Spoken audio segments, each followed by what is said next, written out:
All right, you guys, Trapper Loke here. I'm here with one of the owners of a new coffee shop here in beautiful downtown Hanford. And she has graced me with her presence, is going to answer a couple of questions for us so we can get to know the shop a little better. So first and foremost, if you could let the people know your name and the location of your shop here. So my name is Elizabeth Moreno. I'm one of the owners at Hola Cafecito.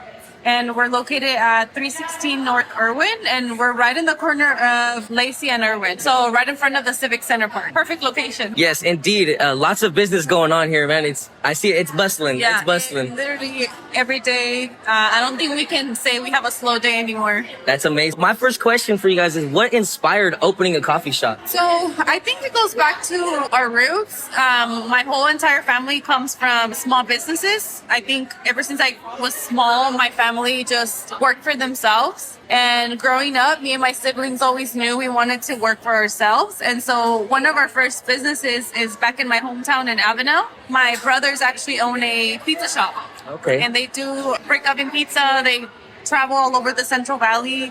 And ever since I went to college, and then I knew that after college, I wanted to work for myself. And so I slowly got into the coffee industry. I worked at Starbucks. I worked at independent coffee shops. That's where I learned specialty coffee. And I slowly got into it. And my brother as well got into specialty coffee. And that's kind of where the connection grew. And Hanford growing up for us was kind of like the big city. You know, Walmart was here. Basically all your grocery shopping, your weekend errands.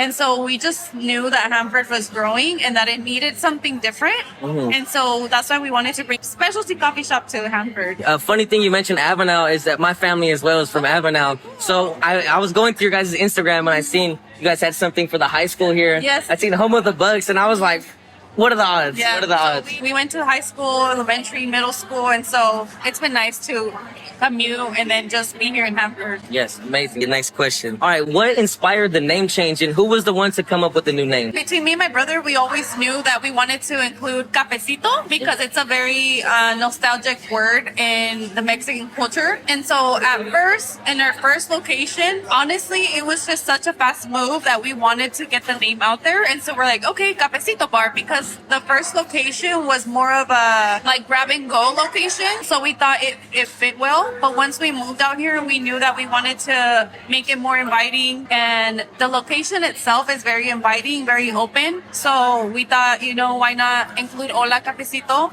and obviously emphasize specialty coffee because a lot of people here in Hanford weren't familiar with specialty coffee. And so that's kind of where the name came from. We wanted to keep it, you know, simple, nostalgic, but at the same time make it welcoming. Yeah, also calling out to the Latin roots. Yes. I really like that. That caught my eye. I walked my dog past here and I seen all the business. I was telling my buddy, hey man, we got to come check this spot out. I'm like, who's the DJ here? Because I love the songs too that are playing. My baristas are pretty good at selecting the music. So Yes. we try to keep it, you know, neutral and obviously play some Spanish and English music. Yes, I love it. You guys make your salsa here? Yes, so salsa macha is a very popular Mexican salsa.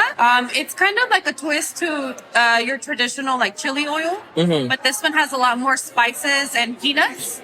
So it is a bit different.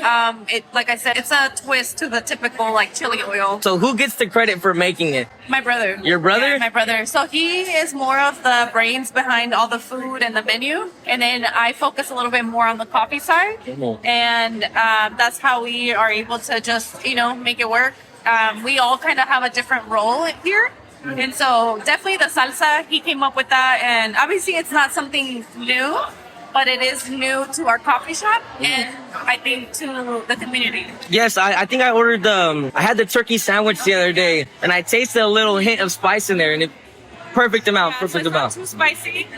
We want to make it, you know, edible for everyone. Right? Yeah, some people can't handle it. Yeah. Chilaquiles on Saturdays? Yes. I love chilaquiles, man. So who's the cook back there? So we have family working, and then we also have one of our cooks, and her name is Norma. But between me and my brother, I should say, we came up with the idea of bringing chilaquiles to the coffee shop. And we introduce them only on the weekend, mainly because we're a small shop. We don't have a huge kitchen. And so we wanted to introduce that. And it also brings that demand, like, oh my God, we got to get there on the weekend type of thing. And so we haven't brought them back yet just because we're still kind of settling in and we have a lot of events going on. So come the new year, we'll make an announcement. Okay, nice. Yeah, I was going through your guys' page trying to get a little background information. So I saw that chilaquiles was the first thing my mom taught me how to cook. Like, that's one of my favorite breakfast dishes. So I'm excited to try your guys. We love chilaquiles, and like I said, we make everything in-house. All of our salsas, nothing is store-bought, so you can taste the freshness here. Last time we had chilaquiles at a restaurant, literally it was hot sauce on some chips. Yeah, my mom was... You know when it's real. Yes.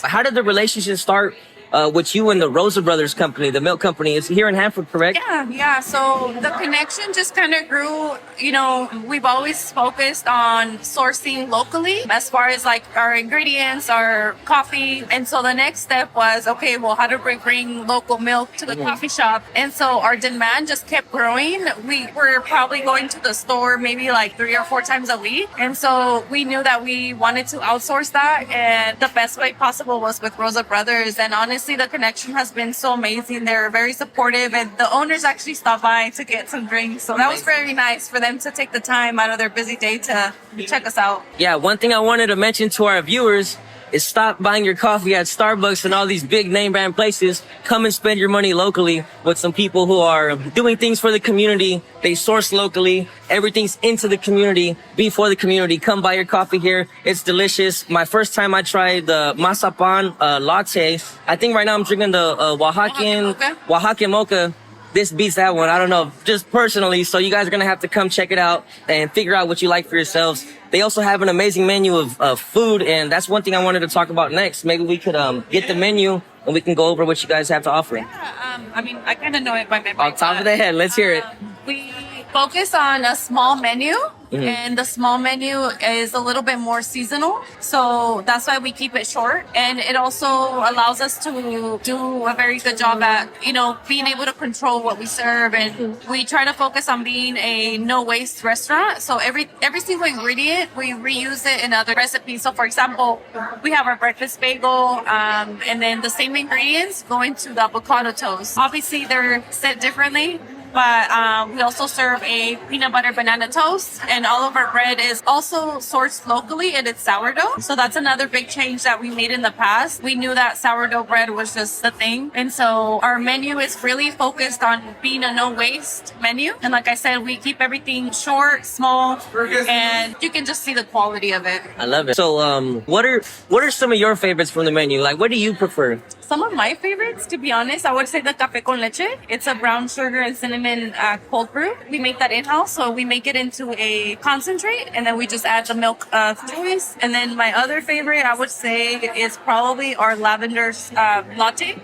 Okay. We make all of our syrups in home as well, so there's no preservatives, nothing, no food coloring. So the lavender is one of our favorites too. It's just fresh. It's a different twist to your typical syrup. Okay. What's something that you've seen? You think there's a favorite that the town likes? Like, what do you see a lot of customers ordering? I think the Oaxacan mocha. Oaxacan mocha? Yeah, it's different than your typical mocha. It gets cinnamon, and it is artisanal Mexican chocolate. So we don't use, you know, like the Ghirardelli sauce. We use that for other things, but for the Oaxacan mocha, we bring that specifically from Mexico. I love it. Yes, this is delicious, and for sure, I'm gonna get some more. Well, Elizabeth, thank you for your time. You guys, Hola Cafecito here in beautiful downtown Hanford, 317 North Irwin? 316 North Irwin. You can't miss it. It's next to the Fox Theater. Once again, thank you so much. All right.